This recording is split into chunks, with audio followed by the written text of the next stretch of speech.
Fight Night Holm versus Aldana is coming up this Saturday night from Fight Island in Abu Dhabi. There's a couple of weird fights on this card, so let's just get into it. Here's my predictions for UFC Fight Night.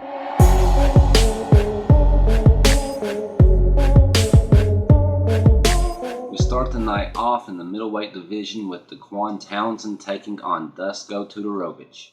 Dusko's making his UFC debut after earning the contract on Dana White's Contender Series with a unanimous decision win. Dequan Townsend is probably fighting for his UFC roster spot after losing all 3 UFC fights. And not only did he lose all 3 fights, he lost all 9 rounds. His debut ended in a KO early in the third, and the other 2 went to decision, but he lost every round in every fight. And coming in as a 3-1 underdog, this isn't a fight he's supposed to win. Dequan is a very experienced and athletic fighter, and if there's ever a time to dig a little deeper and get that extra motivation, it's now. Dusko's last fight, of course, was on the Contender Series, but it was over a year ago. He had some trouble dealing with medical issues and travel restrictions due to the COVID pandemic, but the UFC has tried on multiple occasions to set him up against John Phillips. You probably best know John Phillips as the guy Khamzat Chimaev totally smushed in his debut, or maybe as the guy Kevin Holland choked out to get his first UFC win, or maybe you just know John Phillips as the guy the UFC gives to the young fighters they expect big things from.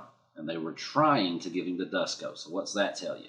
What it tells me is that Townsend is going to be in trouble here.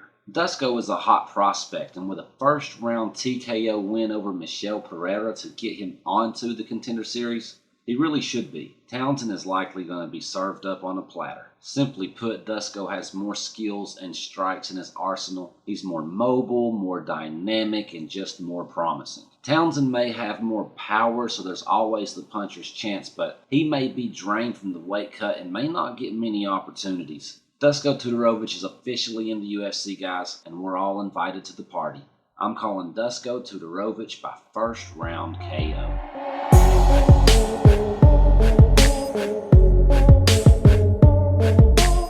Next up is a bantamweight fight between Kyler Phillips and Cameron Else.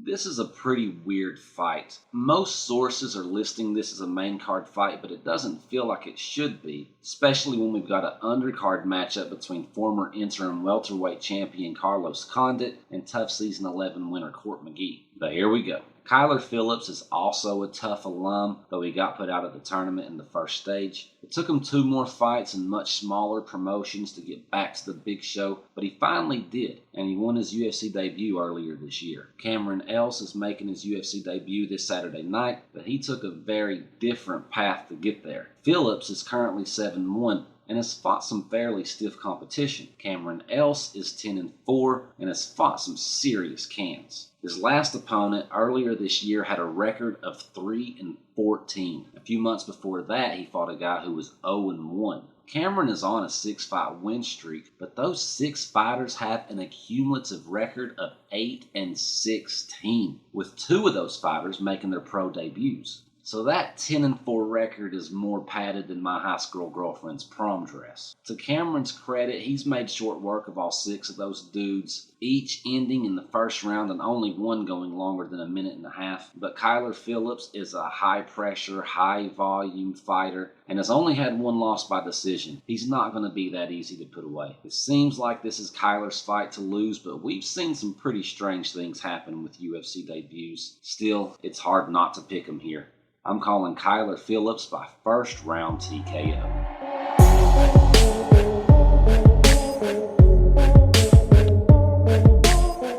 Next up is a women's bantamweight bout between contender number 1 Germaine de Randamie and number 4 Julianna Pena. It's pretty weird that Germaine de Randamie is ranked as the number 1 contender in the bantamweight division, but the number 2 contender is in the main event. Both are former champions, but it gets even weirder when we realize that de Randamie beat Holly Holm to earn her belt. And it gets even weirder still to acknowledge that de Randamie's opponent, Julianna Pena, is ranked 2 spots lower than the other half of the main event. Oh well, it is what it is. Weird things happen all the time, especially in the UFC rankings. For 2 fighters ranked so high, neither have been all that active over their MMA and UFC careers. In de Randamie's defense, she was a pretty active kickboxer prior to her MMA career with around 46 bouts, all were wins. And she's been more active recently as she's become more comfortable in the world of mixed martial arts. And in Juliana's defense, she had a good long layoff to have a baby, which is a pretty good reason not to be actively cage fighting. Both of these girls have been in the UFC since 2013, Pena coming from the Ultimate Fighter 18, which she won, and de Randamie from that impressive kickboxing career. And both have only lost to champions, de Randamie losing to Amanda Nunes twice, and Juliana losing to Valentina Shevchenko. To put it simply, they're both pretty good,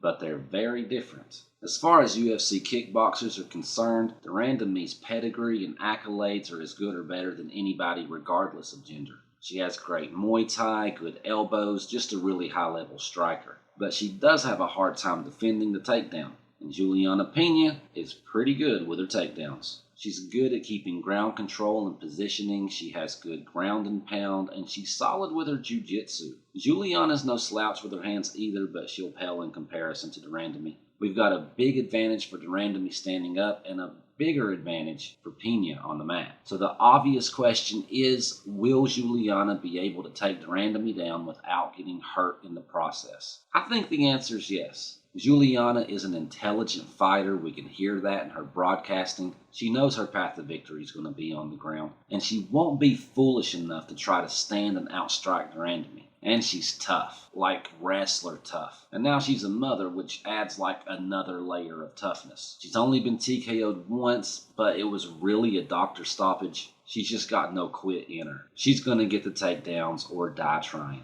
And once she gets it, she's not going to let de Randamie off the hook. She'll get on top and beat on her, and if de Randamie tries to push off the mat with those long arms, Juliana's going to wrench one free. I'm calling Julianna Pena by first round armbar submission.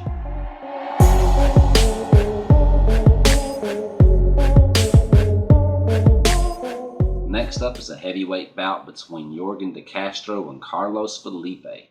So if it weren't weird enough already, this is our co-main event. They're both coming off losses and have a combined UFC record of 1-2, and this is the co-main event. As a couple of unranked heavyweights, this feels a lot less like a co-main and more of an event opener. These kinds of fights are good to open an event with because they're most likely to either be a first-round KO and get the night started in an exciting fashion, or a 15-minute stinker that we'll all forget about as soon as the second fight starts. I always take a little issue with professional fighters who are the same size as me but weigh 100 pounds more and aren't shredded like taco cheese.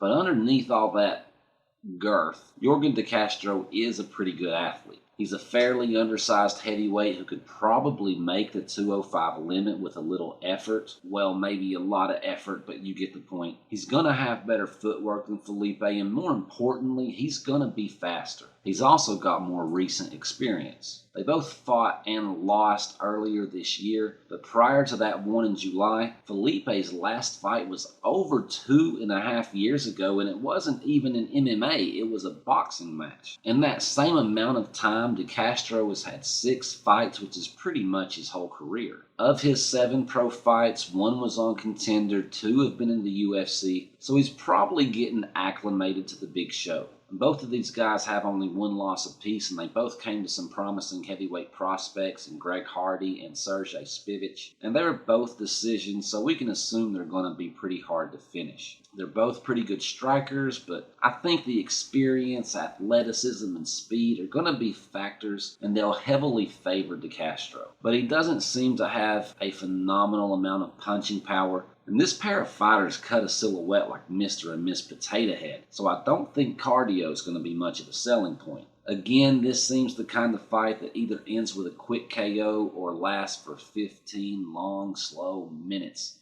Unfortunately, I find the latter more probable. I'm calling Yorgan de Castro by a boring, unanimous decision.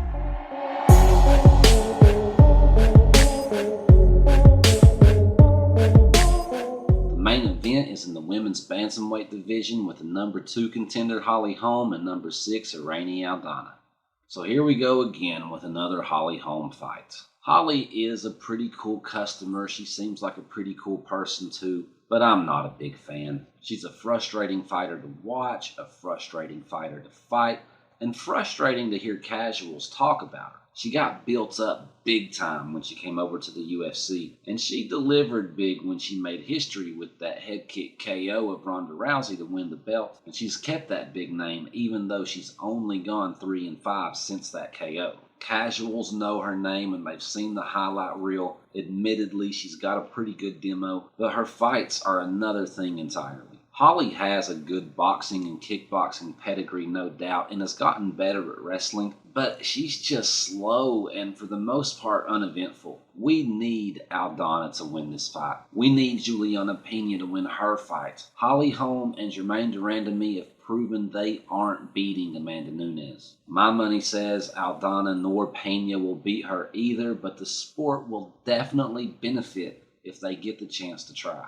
Just a side note, Nunes will fight Megan Anderson soon enough, and I'm not trying to push her aside, but just imagine how great the division would look if Aldana, Pena, and Anderson won their fights. Well, Irene Aldana has looked good lately, but this is a big step up. She's on a 2-fight win streak, but her last loss was only a year ago against Raquel Pennington, a girl that Holly has beat twice, most recently earlier this year. I've got to say, on paper, I don't think things look good for Aldana, but I've got a feeling. Aldana is the younger fighter, the faster fighter, and you've got to think the hungrier fighter. Holly Holm is nearing the end of her second career and has very little left to achieve. She's won the belt and has only lost to champions, so this is a really good measuring stick to see if Aldana can challenge for the title. I think Aldana can beat Holly standing up. I think she can beat Holly on the ground. The problem is I think Holly can beat Aldana in both places as well. It just depends on who's landing first and who's on top. I think they pretty much equal each other out except in that submission department where Aldana should have the advantage. It's a hard fight to predict, but I think the intangibles kind of favor Aldana. The speed, the submissions, the youth, the hunger, the opportunity.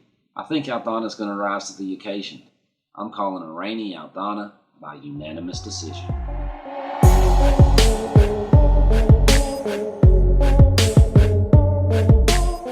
So there's my predictions for UFC Fight Night Holm versus Aldana. Kind of a weird card, but hey, it's Abu Dhabi, the Vegas of the East, where anything can happen. So like all UFC events, this one should be fun. Last week, I asked for some feedback on my Real Winners and Losers series, and you guys responded by making it my highest viewed video to date. I appreciate the support and the views, so after this weekend's event, I'll be back with the Real Winners and Losers video as usual. Hit the subscribe graphic so you'll be notified of that video's release. Now let's get ready for another weekend of fights on Fight Island. Till next time.